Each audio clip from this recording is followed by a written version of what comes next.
when people talk about peace in the Middle East, if you Google the expression peace in the Middle East, you will find that it's more or less connected to Israel and the Palestinians. There is almost no other meaning but a peace or a peace agreement between Israel and its neighbors, whether the Palestinians or the Arabs or others.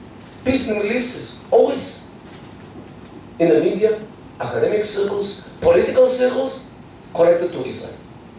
However, when we took a little survey of the Middle East, we can find that there is a vicious open war between Morocco and the Western Sahara, which was under the Spanish occupation, rule, until the 80s.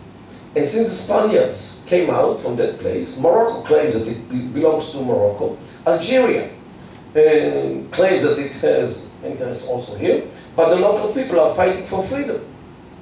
The organization named Polisario. And there is a big fight over there.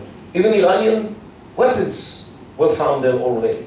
So who talks about this war? Who knows about this war? And of course, the Moroccans and the Western Sahara people will hug and kiss each other only if there is peace between Israel and the Palestinians, as usual. Algeria had the general elections in 1992. The Islamists won, but the army didn't like it. So the army cancelled the elections retroactively. And the country sunk into a bloodbath for 6 years, until 1998. Some 500,000 people were slaughtered. Algerians, by Algerians, not by Martians, and not by people who came from the moon, but by Algerians, because of these feuds and fights about the elections, about who should be in power. Of course, it's all because of Israel and the lack of peace between Israel and its neighbors. In Libya, the tribes actually succeeded to get rid of Gaddafi in August 2011, and since then they fight each other. Dozens of thousands of people were killed in Libya under Gaddafi and after Gaddafi. Only because those tribes cannot live with each other, cannot agree on anything, and they fight especially on the parliament and in the parliament. Why? Because tribalism in the Middle East is not only alive and kicking, it is alive and killing. And Libya is the biggest, or not a very good example for this. And of course it's because Israel. Egypt, since the Egyptians succeeded to get rid of Mubarak in February 2011, some thousands of Egyptians were also killed by the local authorities, by the police, by the army, by the secret services. And I'm not sure because it's because of Israel, because of the unrest in Egypt and the domestic problems in Egypt. Sudan had a 50-year vicious war between the north and the south. The north is Arab and Islamic, and the south were Christians and animists. So they fought each other for 50 years. Some 2 million people were killed in Sudan in the span of 50 years. Who knows about this? Who cares about this? Not to mention the Darfur atrocities in the west here and other atrocities in the south, since the state was divided, yet totally not connected to Israel. Somalia, with the Shabab, which just we heard what happened in Kenya, the neighboring Kenya, because of this war, because Kenyans are in Somalia trying to hush the problems in Somalia. So Somalis, the Shabab al-Mujahideen militia, came to Kenya and killed some 50 people who were watching the Mondial. Okay, but the tribes are fighting each other here viciously. In Yemen, there are several wars. There are a war between the government and the Houthis, and there are other wars in the Dhufar district. Who knows about this? Who cares about this?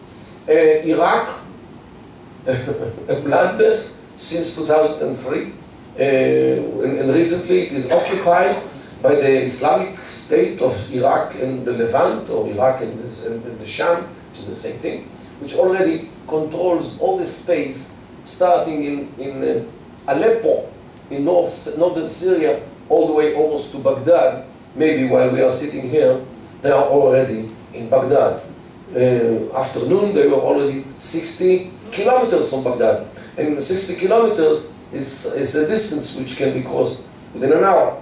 So definitely a vicious war is being there, and not to mention Syria. Syria, some 250,000 people were killed in the last 3 years, 4 years. Okay, only because Bashar Assad is sticking himself to the chair, doesn't want to give up. And recently he was elected with big majority. Of course, everybody believes it. Turkey had a vicious war between the Turks and the Kurds in Turkey. Some 30,000 Turks and Kurds were killed in the last 12 or 13 years. So, in Iran, by the way, there are 2 wars, domestic wars, between the regime and the Baluchis in the southeast, and with the Kurds in the northwest. There are covert wars, but definitely there are casualties almost every day in these insurgencies between the Baluchis and the Iranians and the Kurds and the Iranians.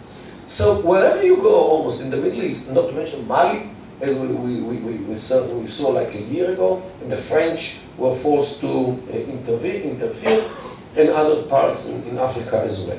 So, and most of them are Islamic. So, something is wrong here in this region. And I'm not trying to claim that there is a fire which we and the Palestinians are sitting around and we sing Kumbaya together. It's not. But to say that everything in the Middle East, all these wars in the Middle East are only because there is no peace between Israel and its neighbors, it's totally out of context. Not to mention the big feud between the Sunni and the Shia, which we see definitely in Iraq and in Syria. And this struggle started when? 14 centuries ago.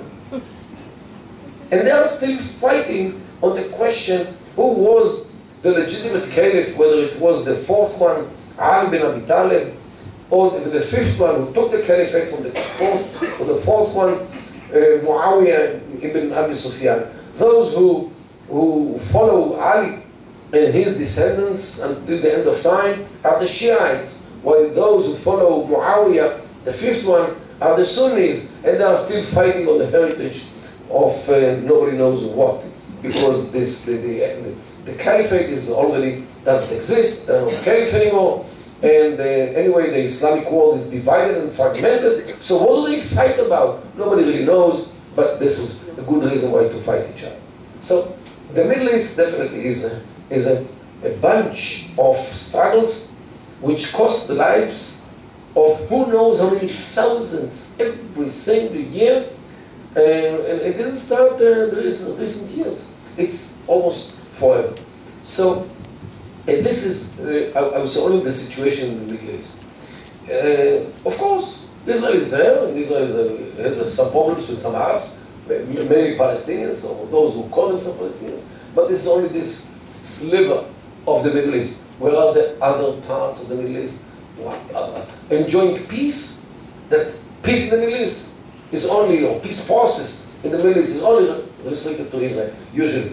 And this is the problem when it comes to the Middle East. So unfortunately, people are not informed about all these atrocities all over the region. And that's why whenever people talk about, in the world, we talk about peace in the Middle East, already you see the Israelis are involved, or have to be involved, have to give peace, concessions, and so forth. So this is an unfortunate picture which we have to face and justify.